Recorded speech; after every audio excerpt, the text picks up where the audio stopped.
She gave him a toy bear, and the CEO turned pale.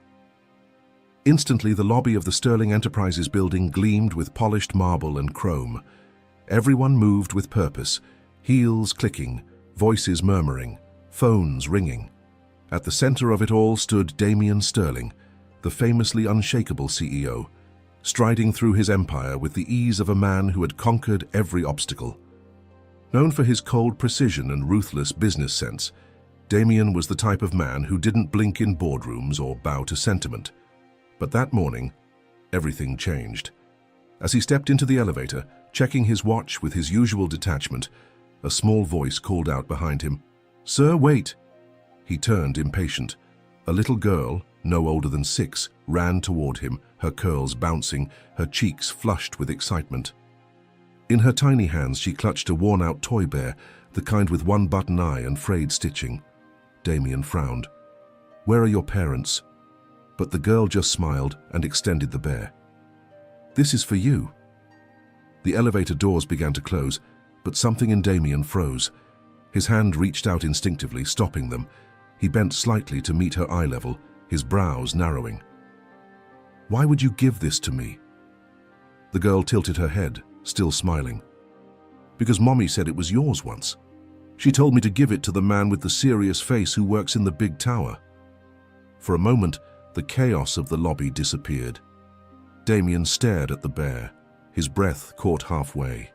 He reached out slowly, his hand trembling, a rare sight for a man like him. The moment his fingers touched the faded plush, his eyes widened. That bear, that exact bear, it had been his, not a copy, not a coincidence. It was the one he had as a child, the one he had cried over when it went missing the day after his mother vanished. He had searched everywhere, clutched his tiny fists, sobbed until his throat was raw. No one ever explained, no one ever found it. Until now. He looked at the girl again, stunned. "What's your name?" "Lily," she said cheerfully. "Mommy says I look just like her when she was little." His voice dropped to a whisper. "Who's your mother?" The girl opened her mouth to answer, but before she could speak, a woman's voice rang out sharply from the other end of the lobby. "Lily, come back here!" Damian turned his head just in time to see a woman, mid-30s, elegant, haunted eyes, rush toward them. When she saw him, she froze. Her skin drained of color, lips parting slightly. Damian stared back at her. Recognition hit him like a tidal wave. Her. It was her. And she was holding his gaze with the same guilt he never understood. The woman approached slowly, her steps hesitant, as if every inch she closed between them pulled her deeper into a moment she'd spent years dreading. Damian's fingers tightened around the bear, its worn fabric now soaked with the sweat of his palm. People passed by, oblivious to the silent storm brewing between them. "Hello, Damian," she said finally, her voice soft but resolute. "It's been a long time." Her name rose unbidden in his mind. Rachel. The name tasted bitter, like something too long buried clawing its way back to the surface. She had been more than just a childhood friend. They'd grown up together on the same cul-de-sac. She had been the last person he saw the night his mother disappeared, and then suddenly she was gone too. "You," he said, his voice low and charged. "Where the hell have you been?" She glanced at Lily, who was now clinging to her leg, sensing the tension. Rachel placed a hand on her daughter's head gently. "Let's not do this here." Damian's eyes didn't leave hers. "Where should we do this? You vanished 25 years ago, and now your daughter is handing me a bear that disappeared the night my life fell apart. You don't get to walk away again." She exhaled shakily. "There's so much you don't know." "I've spent my life not knowing." Security approached cautiously, unsure whether to intervene. Damian waved them off. He wasn't letting this moment slip into bureaucracy. "My office," he said, turning toward the elevator. "Now." Rachel hesitated, then nodded. They rode in silence. Damian stared straight ahead, his jaw clenched so tightly it ached. Rachel watched the floor numbers rise. Lily clutched the hem of her mother's coat, watching Damian with curious eyes that mirrored his own. Once inside his corner office with the city sprawling behind them through the massive windows, Damien closed the door and turned to face her. "Start talking." Rachel sat on the edge of the couch, placing Lily beside her. "I didn't mean for you to find out like this, but she wanted to give it to you. She's been asking questions about her father." Damien's heart thudded painfully. "Her what?" Rachel looked at him, her eyes glossy. "Her father. Damien. She's yours." The words punched through the air like a cannon blast. The room tilted. The bear slipped from his fingers and landed soundlessly on the carpet. He took a step back, as if distance could somehow make the truth less real. "That's not possible." Rachel's voice cracked. "I was scared. I was young. Your family. Your father never wanted me around. He made it clear I'd never be welcome, so I left. I thought I was protecting her. And you." Damien's face was blank, but his eyes were wild. He looked at Lily again, really looked this time. The eyes, the shape of her chin, that subtle arch of the brow. She was his mirror, and his world had just been turned upside down. Damien turned away, walking to the window as if the skyline could offer answers. The memory of his father loomed large in his mind, cold, commanding, a man who ran their house like a corporation. There was no room for softness, no space for teenage love, certainly no tolerance for a girl like Rachel from the wrong side of town. He remembered their fights, the late nights he sneaked out to meet her, the arguments when his father found out, the ultimatum, the disappearance. He had believed she left by choice. "You could have told me," he muttered, voice low. "I wanted to," Rachel said, "but every time I thought about calling, I remembered the night I left. Your father's driver showed up at my doorstep with money and a warning.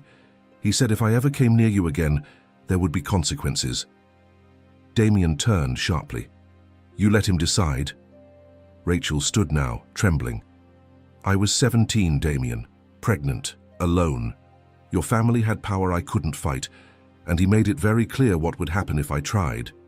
He stared at her, chest heaving. "He's dead now." "I know." Lily tugged on Rachel's sleeve, whispering, "Mummy, is he mad?" Rachel knelt beside her, brushing a strand of hair behind her ear. "He's just surprised, that's all." Damien watched them, a wave of emotion he didn't know how to name rising in his chest. Anger, yes, betrayal, certainly, but also grief, for the time lost, for the moments that never happened, for birthdays missed, and lullabies never sung. "How old is she?" he asked. 6, Rachel replied. "Born in December." He did the math automatically. 6 years, 9 months after the last time he saw her. It lined up. "She looks like you," Rachel added gently. "Same stubborn brow, same look when she's thinking hard." "She looks like me," Damien echoed, almost to himself. Rachel nodded. "She's smart too, loves books, already reading at a 3rd grade level." Damien sat down slowly, trying to steady himself. "Why come now? Why bring the bear?" Rachel hesitated. "She found it in a box last week." She asked who it belonged to. I told her the truth. She insisted on finding you. I didn't think she'd actually sneak it into her backpack and make me come here." "She came here on her own?" Rachel smiled faintly. "I was dropping off documents for a legal client on the 2nd floor. I told her to sit and wait. When I turned around, she was gone." He shook his head in disbelief, then looked at the bear again. It sat on the table like a ghost from another life. He picked it up slowly, holding it with reverence. Then his eyes lifted to Rachel's. "I want to know her," he said. "You don't get to say no." Rachel swallowed, nodding. "I know." He leaned back, but just as he was about to speak again, the office phone rang, and the name on the screen made the blood drain from his face. Jonathan Sterling, his father's old lawyer. Why would he be calling now? Damien stared at the name glowing on the screen. It was impossible. Jonathan Sterling had retired 5 years ago after his father's funeral, quietly, without fuss, just like the man he had worked for. They hadn't spoken since. The phone continued to ring, each chime sharp as a dagger. He snatched it off the hook. "Jonathan," he said, voice guarded. "Damien," came the gravelly voice on the other end. "We need to talk, in person. Today." Damien narrowed his eyes. "I'm in a meeting. This can't wait. It's about your father. And something he left behind. Rachel straightened at the sound of those words. Damien's jaw tightened. "My father's been dead for almost 6 years," he said slowly. "What could possibly be urgent now?" There was a pause. Then Jonathan's voice dropped an octave. "Because I've received instructions to deliver a sealed document. Your father arranged for it to be opened only when someone, specifically a child, matching a certain description entered the building." Damien went still. "What description?" "A 6-year-old girl, with dark curls, and a toy bear in her hand." Rachel covered her mouth. Lily looked between them, puzzled. "I'll be there in 10 minutes, Damien said, and hung up. He turned to Rachel, who had gone pale. "Did you tell anyone you were coming here?" She shook her head. "No. No one knew. I didn't even plan to come upstairs." He grabbed his coat, motioning for her and Lily to follow. "Come on, we're going to Jonathan's." They rode in silence again, the air in the elevator thick with tension. Rachel held Lily's hand tightly. Damien's mind raced. What kind of message had his father left behind? The man had been controlling, cruel, and brilliant. And if he had gone to such elaborate lengths for a posthumous message, it couldn't be anything good. Jonathan's office was in a quiet part of the city, tucked into a brownstone surrounded by ivy. When they entered, he was already standing by the fireplace, a leather case in his hands. "You brought them," he said, nodding at Rachel and Lily. He looked older, frailer, but his eyes were sharp. "Then it's time." Damien approached the desk as Jonathan unlocked the case and pulled out a thick envelope sealed in red wax, bearing the Sterling family crest. Jonathan placed it before Damien. "Your father wrote this 6 months before his death. He was very specific.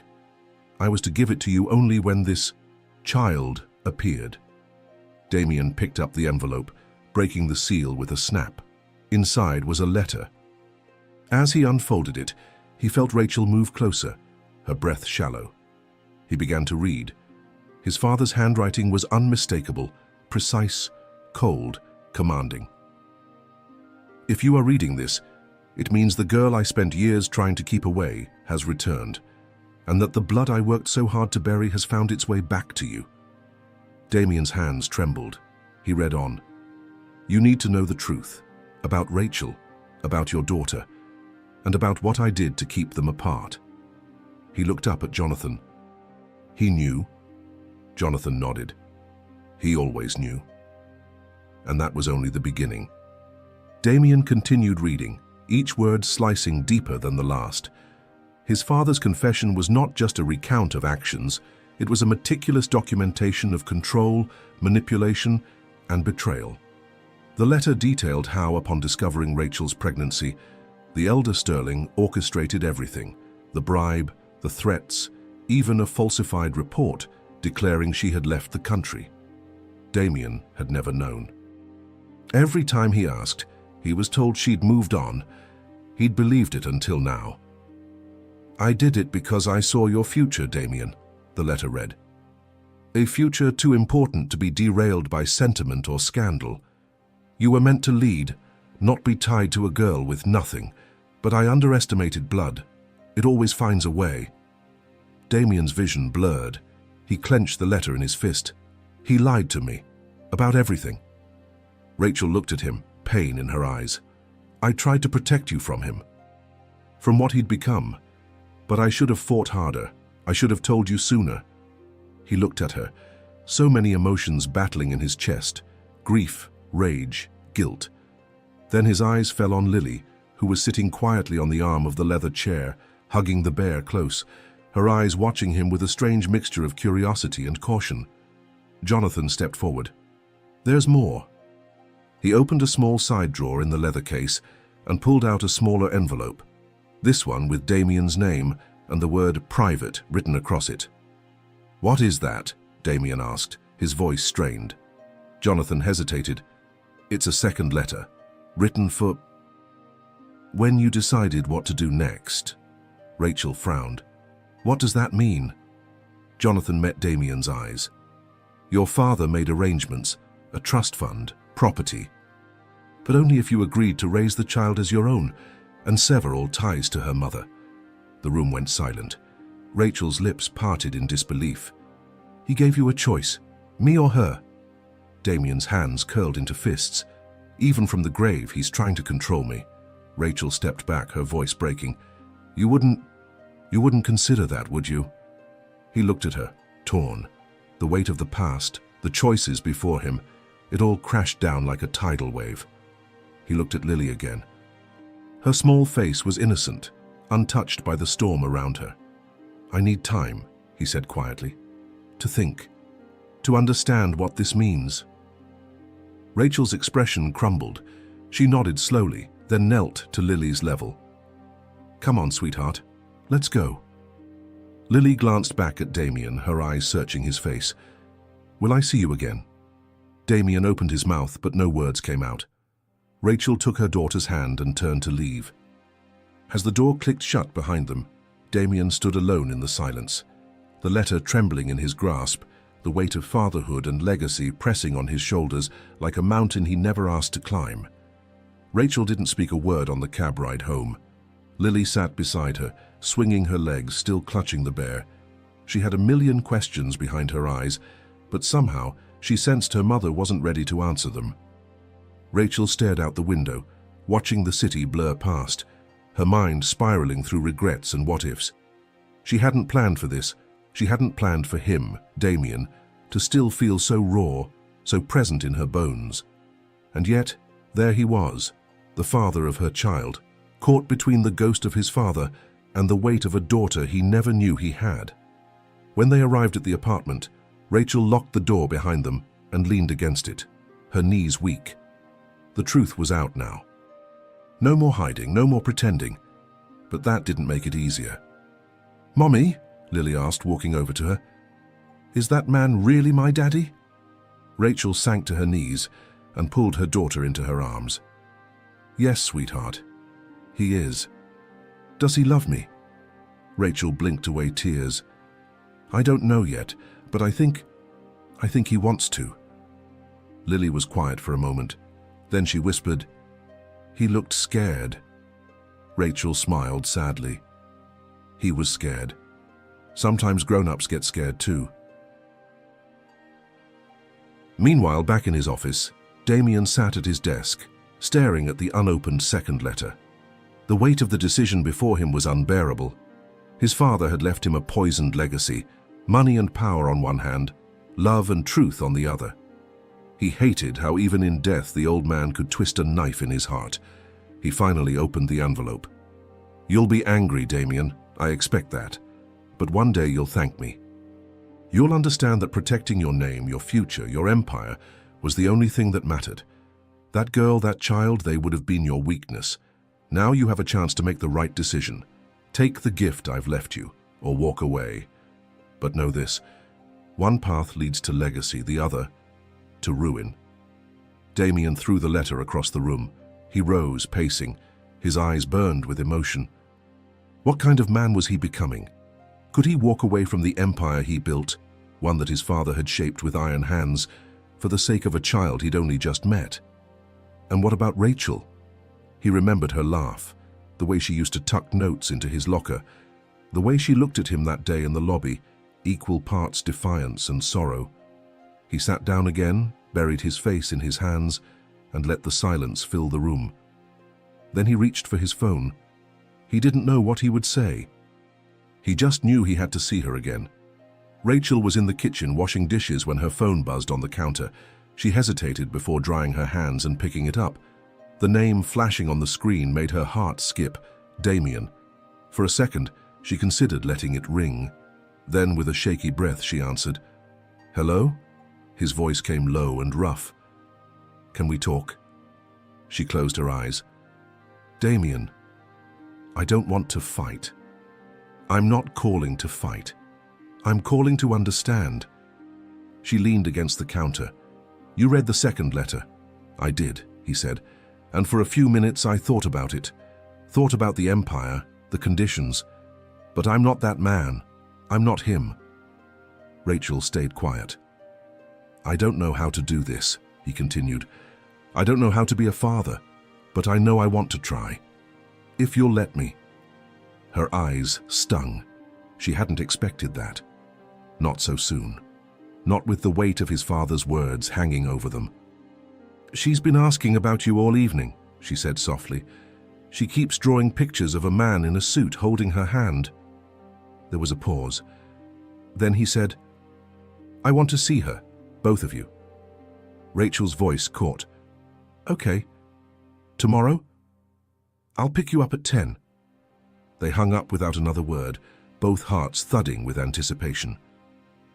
The next morning, Damien stood outside Rachel's building in his sleek black car, nervous for the first time in years. He checked his appearance in the mirror, then shook his head.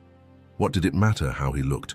What mattered was her, the child who had walked into his life and changed everything with a bear. When they came out, Lily was holding Rachel's hand and wearing a dress with yellow sunflowers. She beamed when she saw him. "Hi, Daddy," she called. His breath caught. The word hit harder than any boardroom battle. He smiled, slowly, nervously. "Hey, Lily." Rachel opened the car door and helped Lily climb in. They drove in silence for a bit, the hum of the city filtering in. "Where are we going?" Rachel asked. "There's a park I used to go to as a kid. It's quiet. I thought, maybe we could start there." At the park, they walked slowly beneath the tall trees. Damien watched Lily skip ahead, pointing at squirrels and chasing butterflies. Rachel watched him watching her. "She really is yours," she said gently. He nodded. "I see it more every second." They sat on a bench. Lily ran ahead to the swings. "She doesn't know the world we come from," Rachel said. "She doesn't know about wealth, legacy, betrayal. She's just Lily." "I want to keep it that way," Damien said, "at least for a while." Rachel turned to him, surprised. He met her eyes. "I want her to have what I didn't." They sat there, the sounds of children and laughter around them. And for the first time in years, Damien felt something like peace. But it wouldn't last. Not for long. The peace shattered later that evening, just as Rachel was settling Lily into bed. Her phone rang again, but this time it wasn't Damien. It was an unknown number. She almost let it go to voicemail, but something told her to answer. "Hello?" A male voice responded, cold and familiar. "Rachel, it's Victor Lane."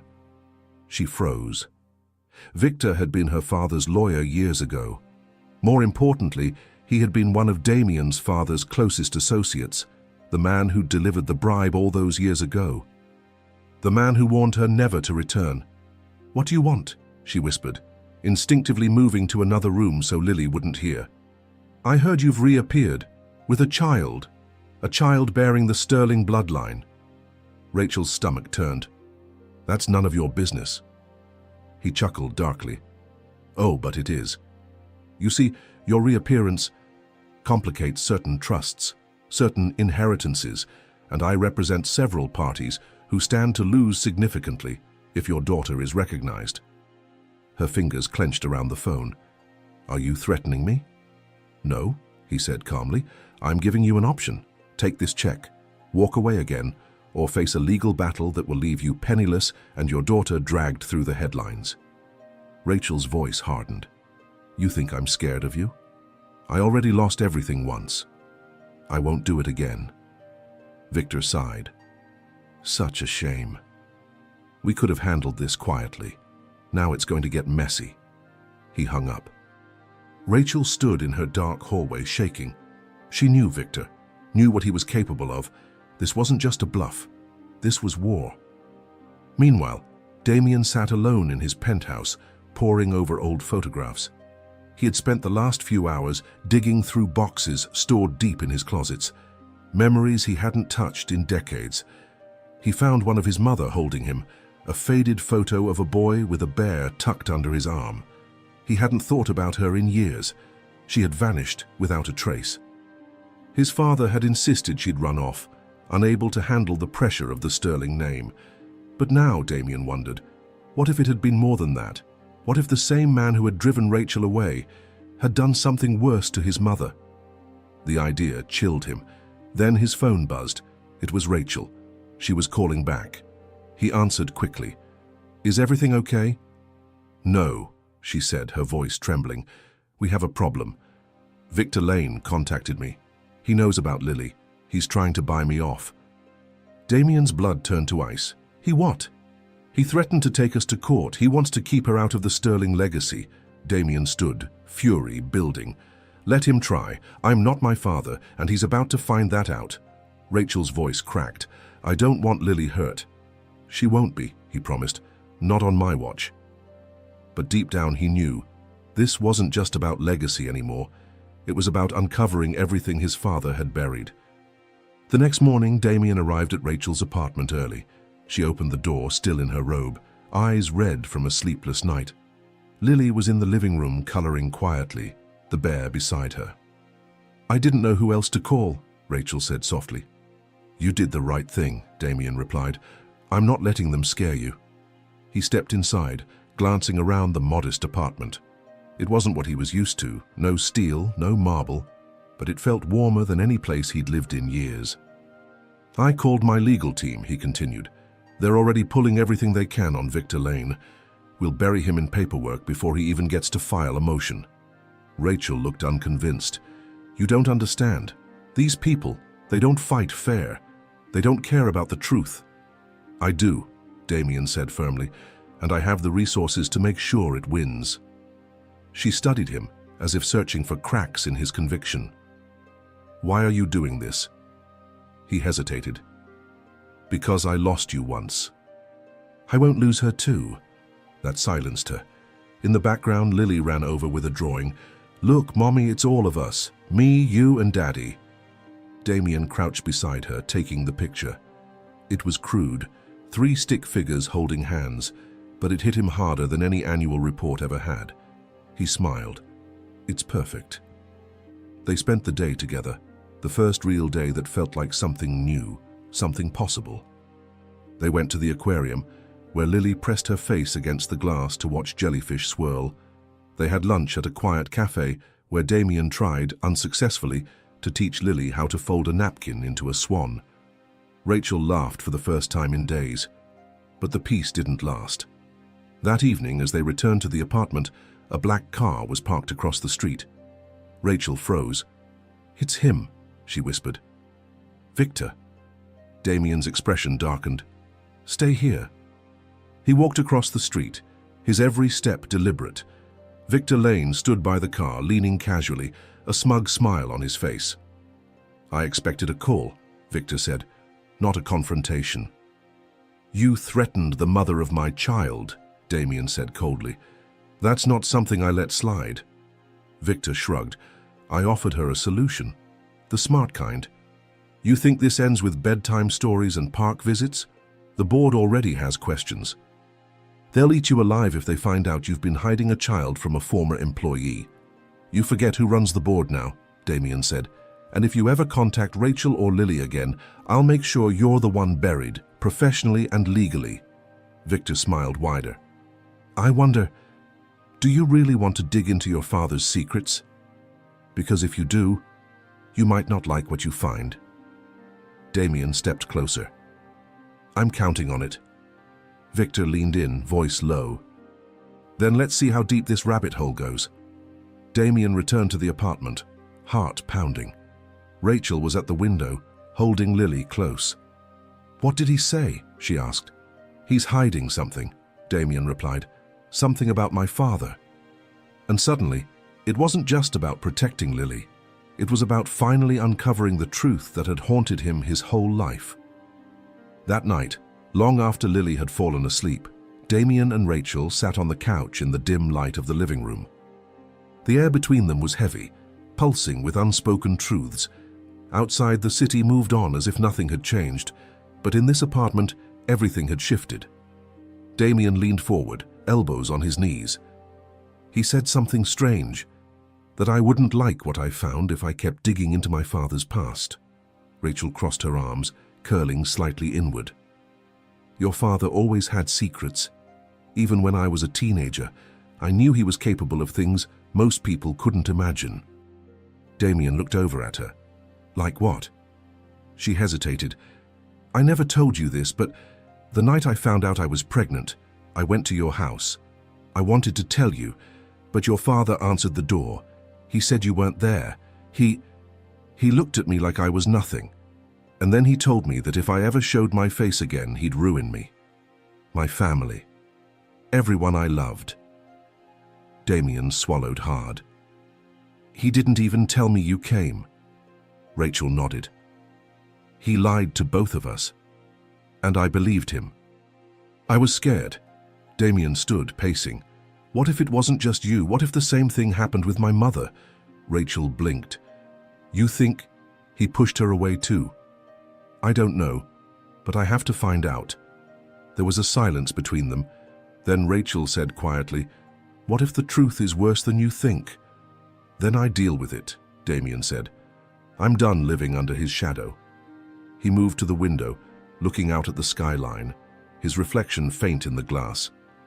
"I'm going to hire a private investigator, someone who can get past the layers my father built. I want every document, every sealed record, every lie exposed." Rachel rose, walking up behind him. "Damien, this could destroy everything he left behind." He turned to face her. "Then let it burn." For the first time in years, she saw not the CEO, not the man forged by legacy and power, but the boy she once loved, standing there with fire in his eyes. Suddenly, a knock rattled the door. Rachel froze. Damien instinctively stepped in front of her. He opened it slowly.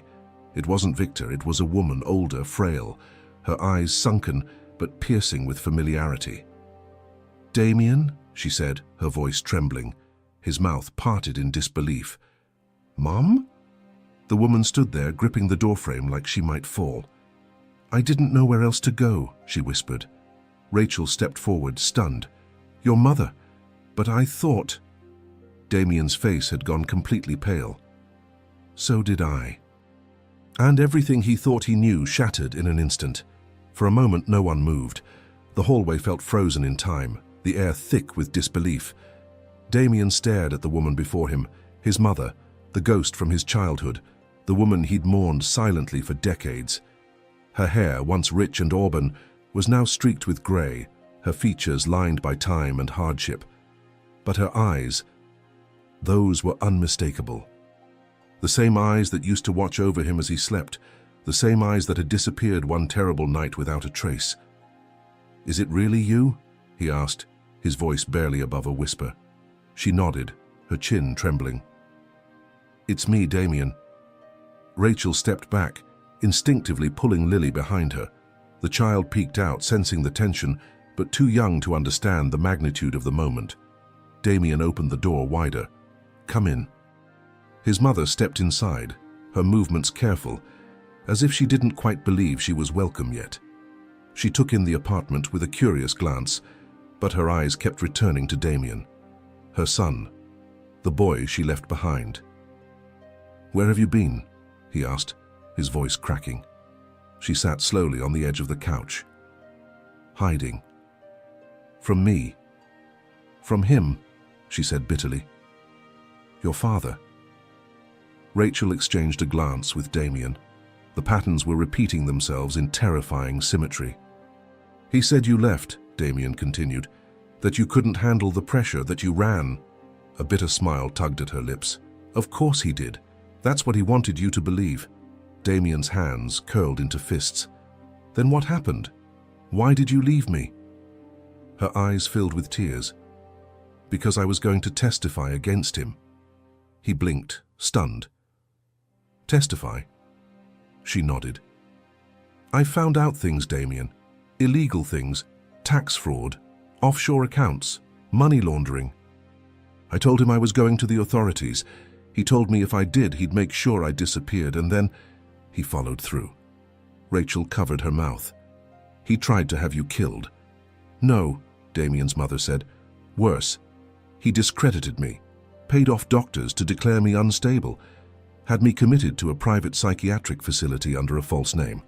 I spent 12 years locked away, treated like a lunatic." Damien staggered back. "Why didn't you call me? Right." "They drugged me, Damien. I didn't even know what year it was half the time. And when I finally got out, I had nothing, no ID, no access to anything. It took me years just to find someone who believed me. Damien's head was spinning. Everything was unraveling.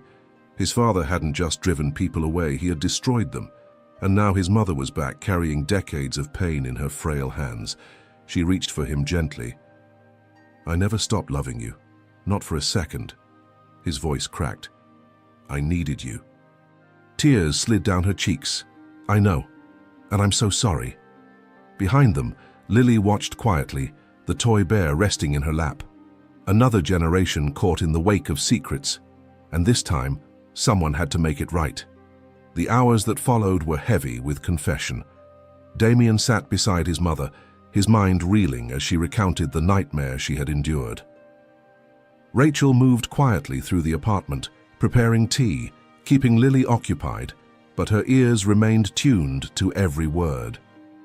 "They told me I was bipolar," his mother said, staring at her hands, "that I was dangerous, that I hallucinated. But the truth was, I wasn't sick, I was a threat." Damien's voice was hollow. "He paid doctors, didn't he?" She nodded. "And judges, and orderlies. I tried to escape twice. Both times they dragged me back. It wasn't until a new administrator came in that someone finally listened." Rachel brought the tea to the table, placing it gently between them. "And after that? I was released, but I had no money, no way to contact anyone. Everything I had was gone, even my name. I went to shelters, took jobs under aliases. I spent years just surviving." She looked at Damien. "But I never stopped looking for you." Damien's throat tightened. "I needed a mother, and all I had was him." "I know." Her voice broke. "And that's what hurts the most." He rubbed his hands over his face, then stood and began pacing. "All my life, I modeled myself after him. Built my company with his rules. I thought he was strong, unbreakable." Rachel spoke softly from across the room. "He was never strong, Damien. He was afraid. Afraid of losing control. Of letting anyone in." Damien stopped by the window, staring out at the night sky. "He made me believe love was weakness, that emotion was a liability." "Then prove him wrong," Rachel said. "You already are." He turned to face her, eyes dark. "There's more. Rachel and our daughter, she's in danger because of what he built. His associates are trying to push them out of my life, threatening lawsuits, trying to erase them from the legacy." His mother's eyes flashed. "Then take it all away from them. Shine a light on everything. Destroy what he tried to protect." Rachel stepped closer, hesitant. "Are you sure? That legacy is your empire." Damien looked between them. His mother, back from the dead, and the woman he'd loved, the mother of his child. Then to Lily, asleep on the couch now, the bear cradled in her arms. "I'm not my father," he said, "and I don't want to be the man he trained me to become. I want to be something else." His mother rose slowly. "Then we do this together. We expose him, his crimes, his lies." Rachel took a breath. "That means press, lawsuits, a media circus, Lily's face in the news." Damien shook his head. "No, I'll take the hit. I'll be the one in front. You and Lily stay protected." He walked to the table, pulled out his phone and began typing. Rachel asked, "What are you doing?" "Calling a press conference," he said. "Tomorrow morning." Rachel's eyes widened. "You're going public?" Damien looked up. "The world's about to find out who I really am, and who my father really was." The next morning dawned grey and tense. Damien stood in front of the mirror in his penthouse, tying his tie with trembling fingers. He wasn't used to this kind of vulnerability. Press conferences were usually about mergers, acquisitions, quarterly profits, not family secrets and decades of buried crimes. His reflection stared back at him, unreadable. He looked like the CEO, the powerful man at the top of a tower. But inside, he felt like the boy clutching a bear, waiting for answers that never came. His phone buzzed. "Rachel, we're watching from home. We believe in you." He exhaled, sliding the phone into his pocket. Those words meant more than he could admit. Downstairs, the Sterling Enterprises lobby was packed. Reporters filled the room, microphones ready, eyes sharp. Camera crews lined the back wall. The company had only released a vague statement. The CEO has an important personal announcement regarding the Sterling legacy. Damien stepped onto the platform, flashbulbs immediately lighting up. He adjusted the microphone, waited for silence. "Thank you for coming," he began. "What I'm about to share with you today is not easy. But it is necessary." The crowd shifted, sensing something big. For years, the name Sterling has stood for power, success, control, but that image came at a cost paid in silence, in lies, in the destruction of lives. He paused, scanning the sea of faces. "My father, Jonathan Sterling, built this empire on ruthless ambition, but behind closed doors, he also orchestrated fraud, manipulation, and violence against those who threatened his control, including members of his own family." Gasps rippled through the room. Damien continued, his voice steady. "He institutionalized my mother under false pretenses to silence her. He drove away the woman I loved. He separated me from my daughter. And he did it all under the guise of legacy." He reached into his coat and pulled out a folder.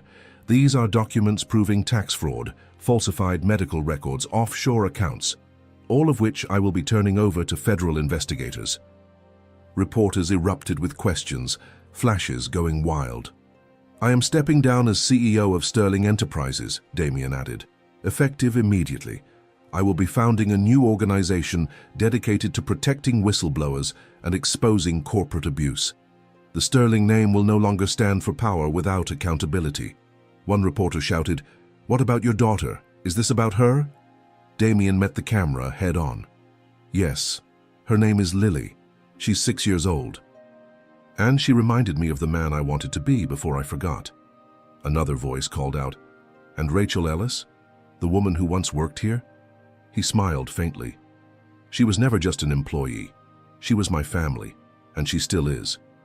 The press clamored, but Damien stepped back, leaving the microphone behind as security ushered him out. Outside, he breathed in the cool air. The weight on his shoulders hadn't disappeared, but something else had taken its place. Clarity. He had just torn down the empire his father built. Now it was time to build something new. Back at Rachel's apartment, the living room was bathed in the soft blue glow of the television. Rachel sat on the edge of the couch, clutching the remote with white knuckles. Lily leaned against her side, eyes wide as she watched her father on screen. Damien's words echoed through the speakers, raw and unwavering, as he dismantled the myth of Jonathan Sterling in front of the world. Rachel couldn't breathe for a moment. She had known he was serious, but not this serious. He hadn't just taken a stand, he'd set fire to everything he once held sacred. She turned to her mother-in-law, now sitting quietly by the window. The older woman had tears in her eyes. "He did it," she whispered. "He finally broke the chain." Rachel nodded, voice thick. "He didn't just speak for himself. He spoke for all of us." Lily looked up, tugging at Rachel's sleeve. "Is Daddy coming home now?" Rachel smiled and kissed her daughter's forehead. "I think so, sweetheart. I think he's coming home for good."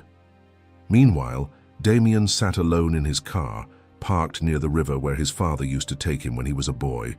He remembered those outings, always silent, always cold. His father never told stories, never laughed, just stared at the water, telling Damien to watch and learn. "Stillness is strength," the old man used to say. But Damien didn't believe that anymore. Strength wasn't stillness, it was action. It was vulnerability. It was standing up, even if your voice shook. His phone buzzed. "Rachel, we're proud of you. Come home." He stared at the message for a long moment. Then he drove. When he arrived at Rachel's door, he hesitated only for a second before knocking. She opened it instantly, as if she'd been waiting by the door the whole time. They looked at each other, saying nothing. Then Rachel stepped forward and wrapped her arms around him. "I didn't think you'd actually do it," she whispered. "I couldn't not do it," he replied, burying his face in her shoulder. Behind them, Lily appeared, holding the bear. "Daddy!" she cried, running toward him. Damien knelt and scooped her into his arms. She giggled and squeezed his neck. "I saw you on TV," she said proudly. He smiled. You did? You were loud, she whispered, and brave. Rachel crouched beside them, her eyes misty. So what now? Damien looked at them both. Now? We live. They spent the evening curled on the couch, eating takeout and laughing through exhausted tears. Damien told stories from his childhood. Rachel showed Lily old photo albums. The apartment, once quiet with fear, was filled with warmth and new beginnings. But just before midnight, as Damien stepped out to take a call, his phone rang again, this time from a blocked number. He hesitated, then answered. A gravelly voice came through. "Oh, you thought your father was the only one with secrets?" The line went dead, and the shadows of the past stirred once more.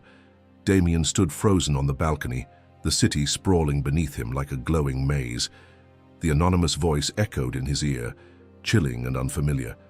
It hadn't been Victor Lane. It wasn't anyone from his father's known circle. No, this voice carried a different weight, a new threat, or perhaps an older one, long hidden. He re-entered the apartment slowly, masking his tension. Rachel looked up from the couch where she lay with Lily tucked to sleep at her side. "Everything okay?" she asked softly. Damien forced a nod. "Just a call from an old contact. I'll handle it." She studied him. "Is this about what you said today?" "It might be," he said, avoiding the full truth for now. "But I'm not backing down." Rachel didn't push.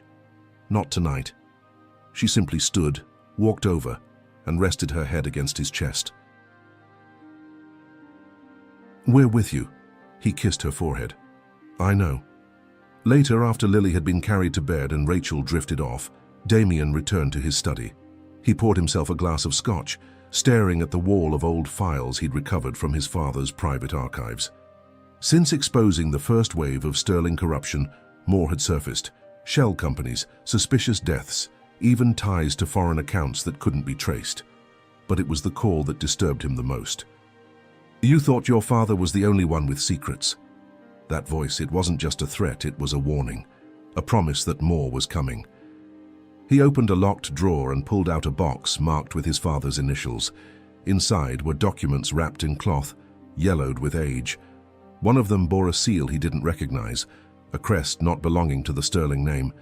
He unfolded it, and his eyes scanned quickly. Then they stopped. One name stood out, handwritten in the corner of the page. Elena Moore. Damien blinked. That name meant nothing to him, until he remembered the psychiatric facility his mother had mentioned. She had said a woman helped her escape. A nurse. A stranger who took a risk. Could this be her? He pulled out his laptop and began searching. 30 minutes later, he found it. A small obituary, dated just 3 months ago. Elena Moore, former nurse. Survived by one son. And beneath it, a name that made his blood run cold. Victor Lane, Jr. His fingers hovered above the keyboard. It wasn't over. Not even close. Victor Lane hadn't just been trying to erase the past. He was protecting something. Or someone. Damien closed the laptop slowly. He looked toward the bedroom door where Rachel and Lily slept peacefully, unaware of the storm still brewing. He thought he had brought the truth into the light. But now he realized he'd only scratched the surface. Damien didn't sleep that night. His mind was a tangle of names, timelines, and the chilling realization that Victor Lane Jr., the son of the very man who once tried to bury the truth, was closer to this than anyone realized. The nurse who helped his mother escape hadn't just risked her job, she had paid with her life, and her son was now entangled in the web Damien was just beginning to untangle. By sunrise, he was dressed and downstairs in his car, driving through the early morning fog toward an address he'd pulled from a digital trail linked to Victor Jr.'s consulting firm. Rachel had stirred when he left, but he only kissed her forehead and whispered that he needed to tie up loose ends. He didn't want to drag her or Lily into another confrontation, at least not yet. The building he arrived at wasn't flashy like the Sterling Tower. It was tucked in a quiet neighborhood, more like a lawyer's den than a corporate front. Damien entered, noting the old receptionist who barely glanced up before pointing to a set of stairs. Second floor, end of the hall. He didn't need to ask how she knew. When he reached the office, the door was already open. Inside, Victor Lane Jr. sat behind a mahogany desk, the same smirk playing on his lips that his father had worn decades ago. "Mr. Sterling," he said smoothly, rising. "I was wondering when you'd come." Damien closed the door behind him. "Cut the theatrics. Why did you call me?" Victor gestured for him to sit. "Because we're not so different, you and I. We both inherited legacies we didn't ask for." "I didn't inherit anything. I burned it down." Victor's smile widened. "Did you?" He slid a folder across the table. Damien didn't touch it. "What is that?"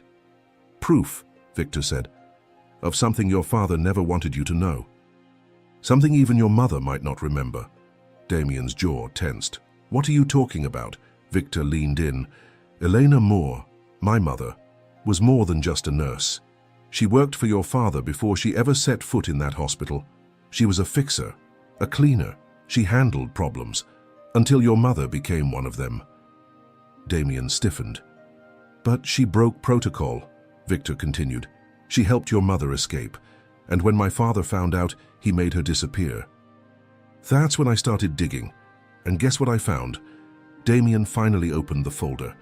Inside were photos, grainy black and white, of his father with several high-profile men, politicians, judges, and one in particular, a man Damien recognized from recent news, a senator embroiled in a major corruption scandal. "What is this?" "A network," Victor said. "The real legacy your father left behind. Sterling Enterprises was just the public face. The rest was hidden in offshore deals, human leverage, and controlled collapses. Your family wasn't just powerful, they were dangerous." Damien stared at the photos, his blood turning cold. Victor sat back. "So now the question is, what do you plan to do with all this?" And Damien knew. He was standing at the edge of a fire much bigger than he'd ever imagined. Damien closed the folder slowly, his fingertips numb. The images burned into his memory, a web of powerful men, handshakes exchanged in shadows, smiles masking corruption.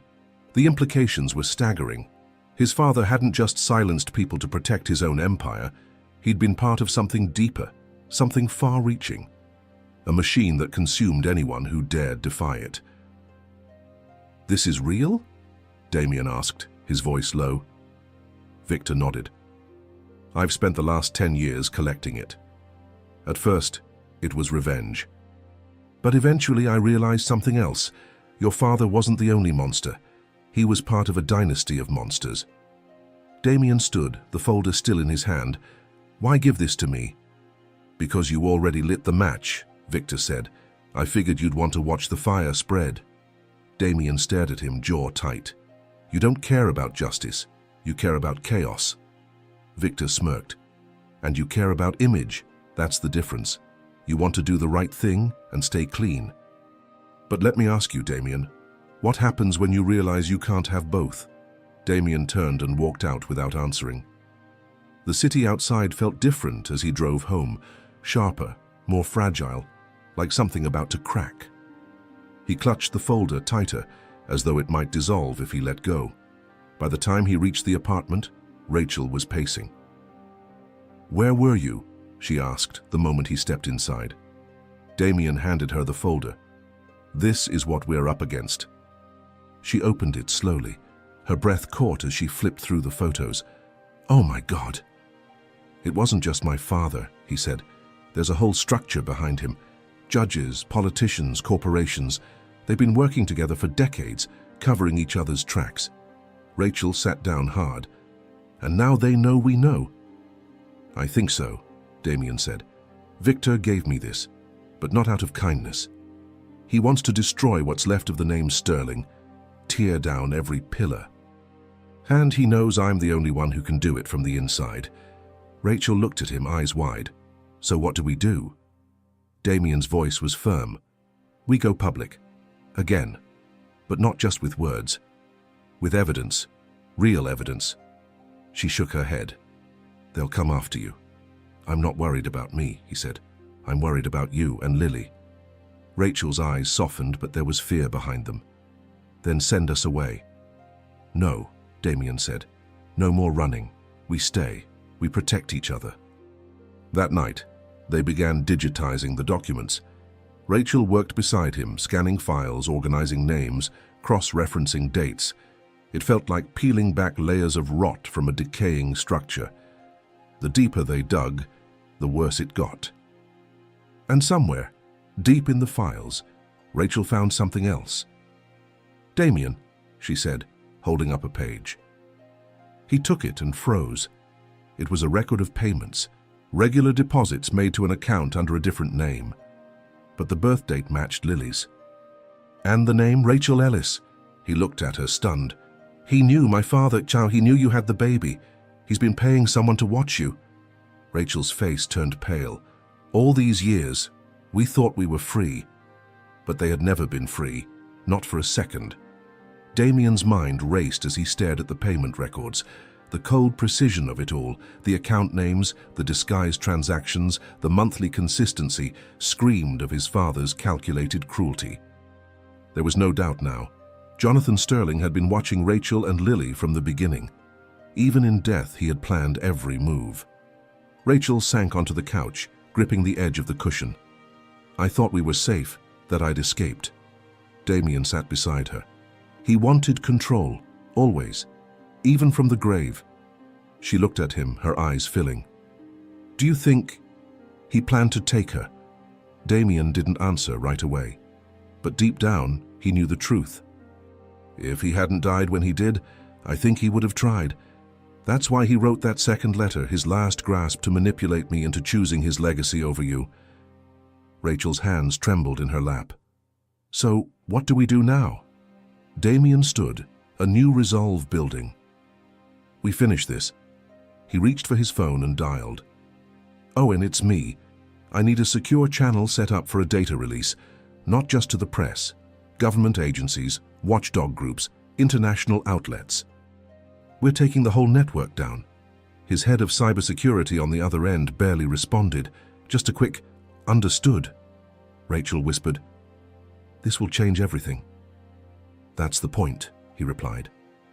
They worked through the night. Damien coordinated with a small trusted team. The documents were encrypted, watermarked, and scheduled for simultaneous release across dozens of platforms. Rachel made sure each piece was organized, labeled, and irrefutable. The operation felt more like a military mission than a press effort, but as dawn crept in through the windows, something felt off. Rachel walked to the front door to check the lock and froze. There was an envelope on the floor. No knock, no sound, just there. She picked it up slowly. There was no name, no return address. Damien joined her and took it carefully from her hands. Inside was a single piece of paper, typed, neat, precise. If you go through with this, the child pays the price. Some legacies die quietly, others don't, Rachel gasped. They know. Damien, they know we're about to release it. Damien read the note again, his hand tightening around the edge. They're bluffing. What if they're not? She whispered. He looked at her, at the fear in her eyes, and then toward the hallway where Lily still slept peacefully. They won't touch her, he said through clenched teeth.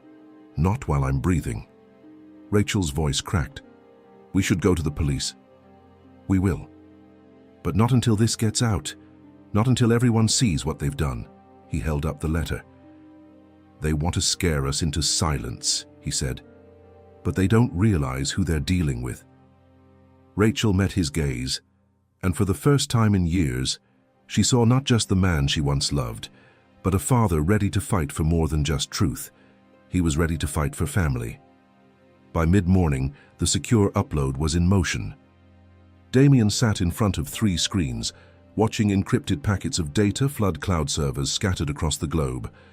He had triple-backed everything, fireproof drives hidden off-site, a kill switch on his own laptop to prevent interception, and one trusted journalist already preparing the first exclusive. But the threat in the anonymous note lingered in the back of his mind like poison. Rachel stood at the window, arms crossed, eyes on the street. Every passing car made her flinch. What if they're watching us right now? They are, Damien said flatly. But that's what they don't understand. I want them to know I'm not afraid. She turned to him. You think they'll actually come for Lily? Damien didn't answer right away. He pushed back from the desk and crossed the room to her. They've already tried everything else, threats, blackmail, silence. If they go after her, it's their last move. Then we're out of time. He nodded. Which means we move first. Just then the apartment lights flickered. Rachel's breath caught. What was that?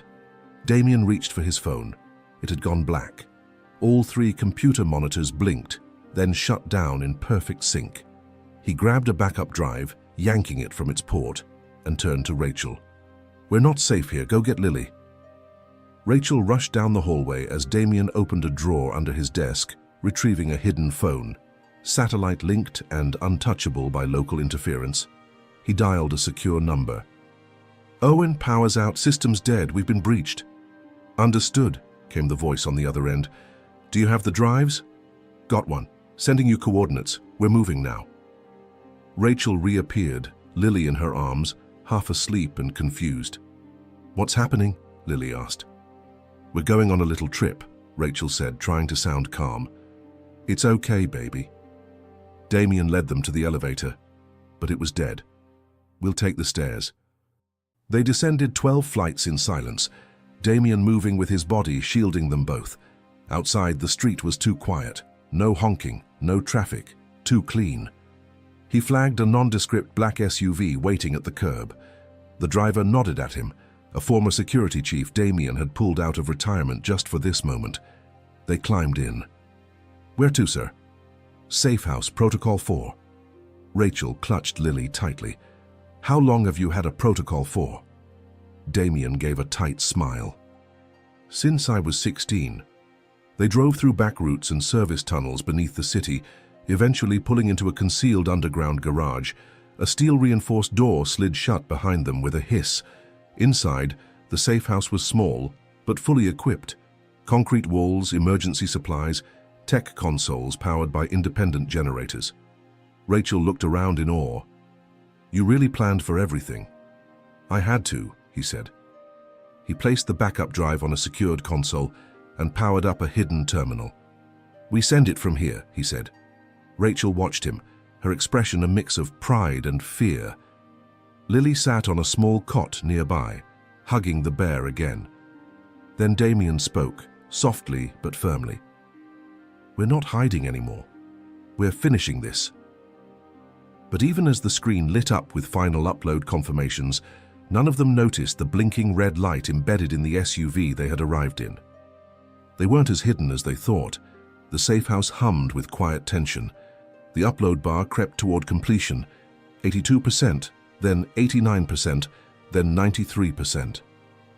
Damien kept his eyes fixed on the screen, fingers tapping rhythmically against the desk. Rachel stood nearby, pacing in a tight circle, glancing anxiously at the door. Lily had finally dozed off on the cot, the bear wrapped tightly in her arms. Rachel spoke first, her voice hushed. Once it goes live, we can't take it back. I don't want to, Damien replied. They've controlled the narrative long enough. She stepped beside him, watching the screen. What if we're wrong? What if this brings more danger? Damien looked up at her, eyes steady. Then we face it together. The upload hit 100%. A soft chime confirmed the files had been sent to every outlet on Damien's list: media, justice departments, activist groups, even international agencies. Within moments, the entire digital infrastructure of his father's hidden empire would be exposed. A pop-up appeared. Successful distribution to 47 targets. Backups deployed. Rachel exhaled. It's done.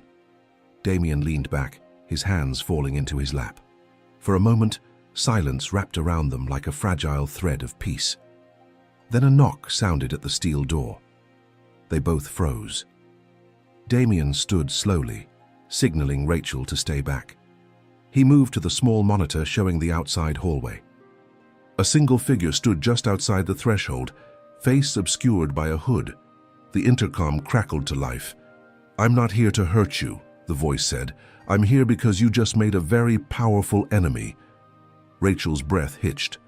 "Who is that?" Damien stared at the monitor. "He's not from Victor's camp, he's something else." The man on the screen pulled back his hood. Rachel gasped. It wasn't a stranger. It was someone from her past, someone she hadn't seen since she was 16. "Logan," she whispered. Damien turned to her sharply. "You know him?" "He was my stepbrother, before everything went wrong. Before your father paid my mother off and we left town. I haven't heard from him in 20 years. The intercom buzzed again. "I know what you're up against," Logan said, "and I know the names you haven't uncovered yet. Let me in, or you won't survive the week." Damien looked at Rachel. She was pale, lips parted, visibly shaken. "Can we trust him?" he asked. "I don't know," she whispered. "But if he's here, then this goes deeper than even you thought." The tension hung heavy. Damien stepped to the door and paused with his hand on the lock, because sometimes the most dangerous secrets weren't buried by enemies. They were hidden by family. Damien stared at the reinforced steel door, his hand hovering just inches from the keypad. The air in the safe house had gone still, thick with dread. On the screen, Logan stood motionless in the hallway, hood down, eyes sharp with the weight of a history neither he nor Rachel had fully spoken of yet. "Tell me what I need to know," Damien said without turning. "Now." Rachel's voice trembled. "Logan was my stepbrother. We weren't close. My mom married his dad when I was 10. We moved in with them for a few years, and then everything fell apart." "What happened?" Damien asked. Rachel wrapped her arms around herself. "His father was abusive, controlling. He scared me, he scared Logan too, but one day Logan just vanished.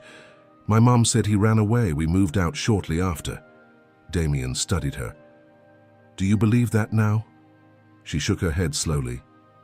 "No, not anymore." He pressed the intercom button. "If you want in, talk." Logan's voice came through clearly. "Your father knew mine. They were connected through something bigger. Investments, exchanges, blackmail. My father wasn't just violent, Damien. He was one of Jonathan Sterling's enforcers. He handled things when legal pressure wasn't enough."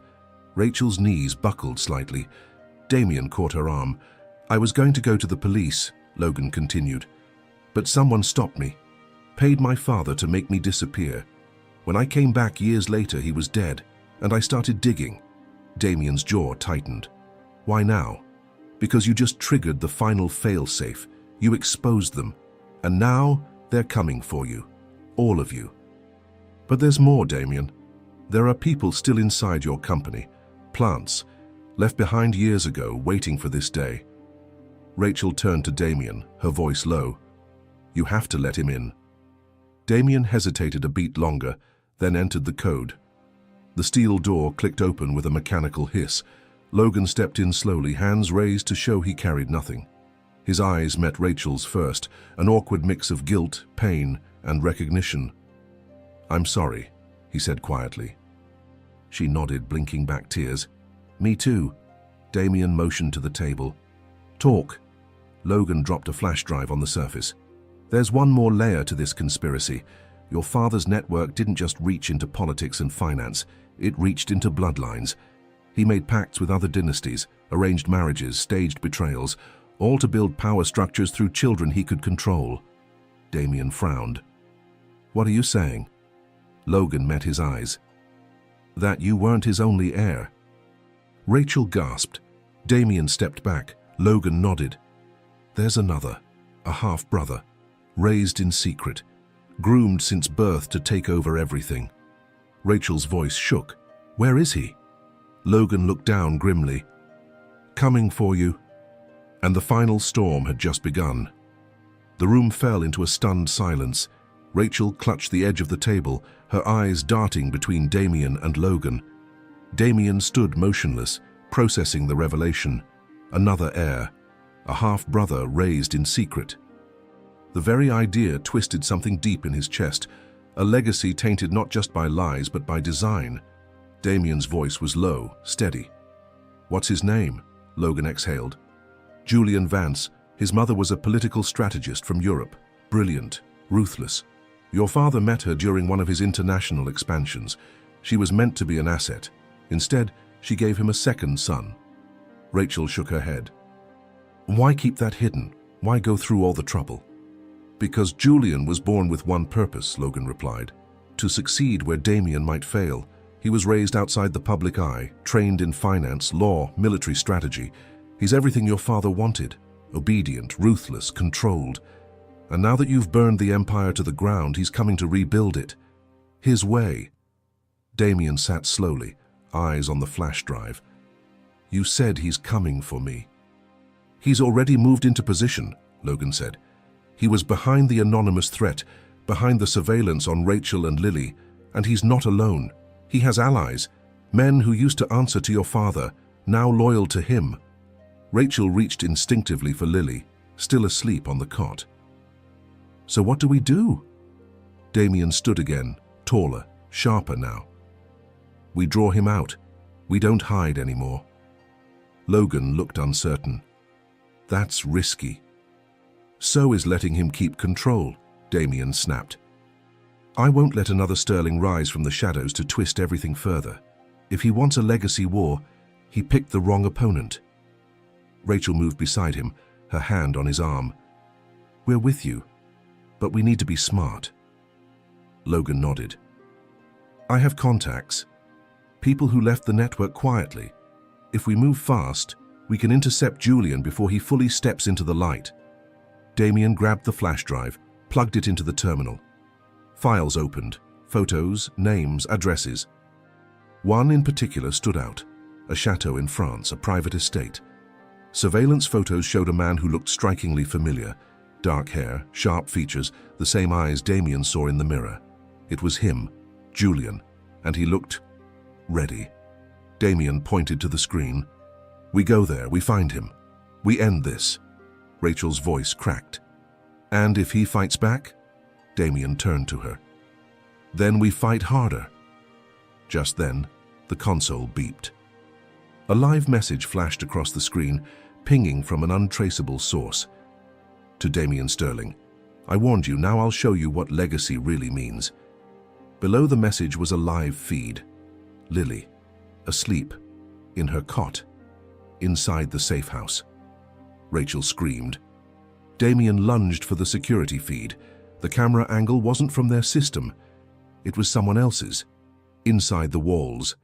Panic surged through Damien's chest like fire.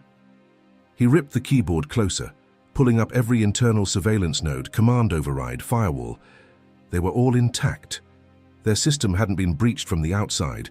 It had been installed with a breach already inside. Rachel rushed to Lily's side, scooping her daughter into her arms, now fully awake and blinking in confusion. What's happening? Lily asked sleepily. Rachel tried to keep her voice calm.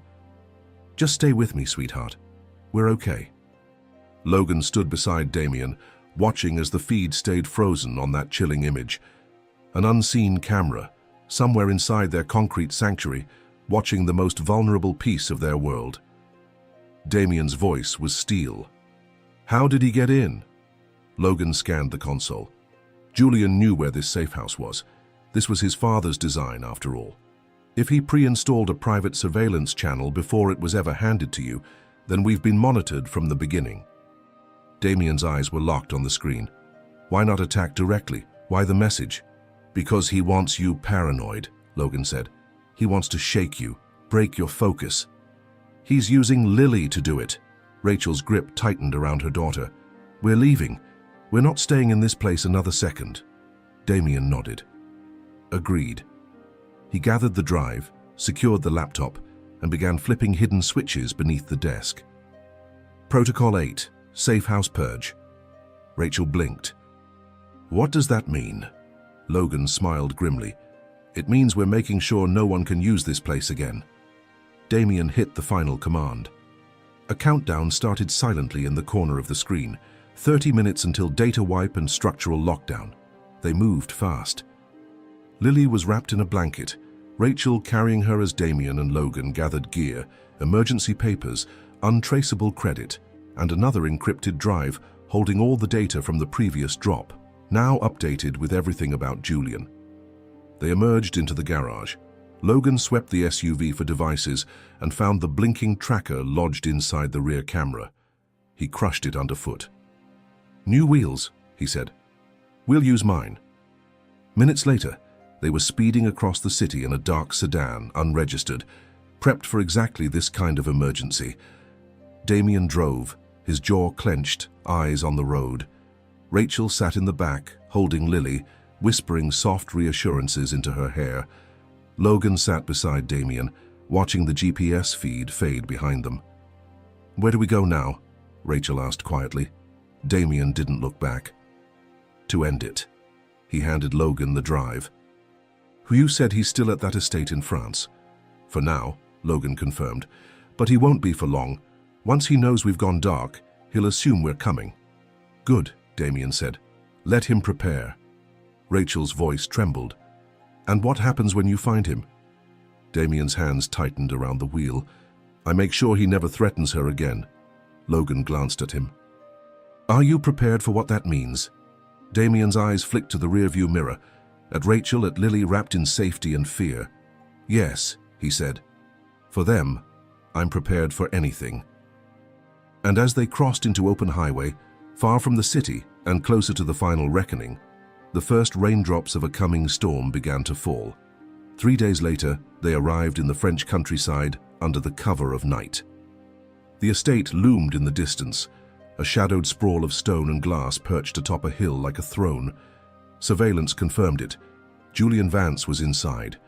His security was light, too light, as if he wanted Damien to come.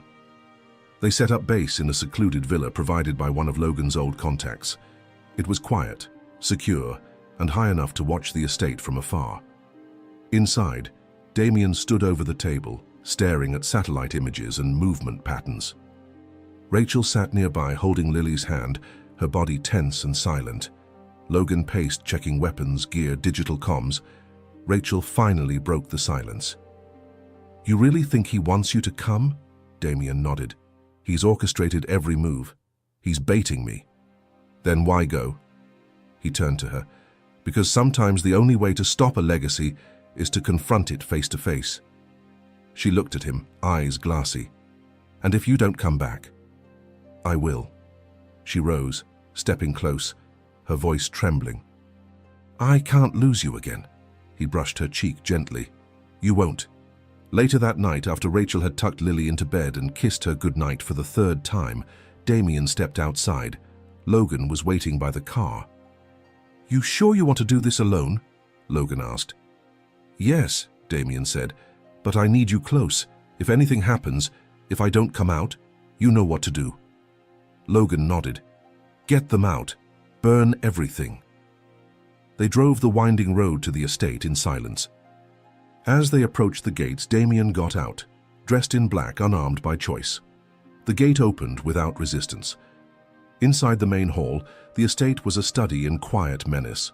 Old Sterling family portraits hung beside unfamiliar faces, likely allies in Julian's twisted network. At the center of the room stood a man. Julian.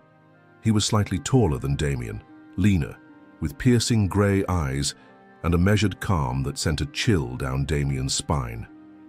It was like looking into a distorted mirror, one built not by circumstance but by calculation. "Damien," Julian said, smiling. "Welcome home." Damien kept his voice cold. "You're not my family." Julian tilted his head. "Oh, but I am. Blood, legacy, purpose, we were forged in the same fire." "No," Damien snapped. "You were engineered. I was broken and rebuilt by truth. That's what makes us different." Julian stepped forward slowly. "And yet, here you are, exactly where I wanted you." Damien's eyes narrowed. "Then let's finish this." Julian's smile faded. "This isn't about you and me, it never was. This is about control. The world needs order, and chaos like yours threatens it." Damien took a step closer. "You touched my daughter." Julian's lips curved into a smirk. "I watched your daughter, but I didn't harm her. I needed you to feel it. Vulnerability. Now you understand what I've lived with every day." Damien's fists clenched. "You want me gone so you can rebuild." "But there's nothing left to rebuild. The world already knows." Julian leaned in, his voice like venom. "The world forgets, but I never will. You took everything. Now I take you." Damien stared him down. "No," he said. "You're going to lose." And in that moment, they both knew. Only one of them would walk out. Julian's smirk vanished. The air between them thickened, no more space for games or legacies, just finality. The silence stretched, sharp as a blade. Then, without warning, Julian lunged. But Damien was ready. He dodged the strike, slamming Julian into the wall with a force born not from training, but from something deeper. Fatherhood, love, years of betrayal compacted into a single moment. Julian recovered quickly, twisting free, launching a fist toward Damien's ribs. It connected hard. Damien stumbled back, gasping, but refused to fall. "This isn't about strength," he growled. "This is about who you are without someone pulling your strings." Julian's face contorted. "I am the legacy." Damien charged again, this time grabbing Julian by the collar and throwing him across the room. A table shattered under his weight. Breathing hard, Damien stood over him. "My daughter will never grow up in fear, never live under shadows. I won't let you do to her what our father did to us." Julian coughed, blood on his lip. "You think love wins? That exposing secrets ends it all? You've only cut off the head. The body remains." Damien's eyes burned. "Then I'll burn it all." Julian tried to rise, but Damien grabbed him again, pinning him down. "This ends tonight. You come near my family again, I don't report you. I erase you." Suddenly, a burst of light and noise erupted from the back of the estate. Logan. Julian's guards flooded in, but Logan was faster, neutralizing them with precision. Within seconds, the room was swarmed. Flashlights, commands, the sound of weapons dropping to the floor. Damien didn't move. Julian looked up at him, broken but smiling. "You'll never be free," he whispered. "There's always another secret, another piece you missed." Damien stood tall. "Then I'll keep digging." He turned to Logan. "Call the French authorities. Give them everything." Logan nodded, already dialing. Within the hour, Julian was in custody, charged not just for conspiracy and surveillance, but for international crimes tied to his father's network. The press exploded. The final files Damien had prepared were released. Julian's identity, the secret heir, the last remnant of a corrupt dynasty. The Sterling name was no longer a tower of power. It was a cautionary tale. Back at the villa, Rachel and Lily waited, holding each other close. When Damien walked through the door, bruised but standing, Rachel rushed to him, throwing her arms around his neck. Lily followed, wrapping herself around his waist. "It's over," he whispered, holding them both. Rachel looked up. "Really?" He nodded. "Julian's done. The truth is out." She cupped his face. "So what happens now?" Damien smiled through the ache. "Now," he said, lifting Lily into his arms, "we live in the open. No shadows, no legacies, just us." And as they stepped outside together into the golden light of morning, hand in hand, the wind carried away the last of the secrets. A family once broken, now whole. And finally, free.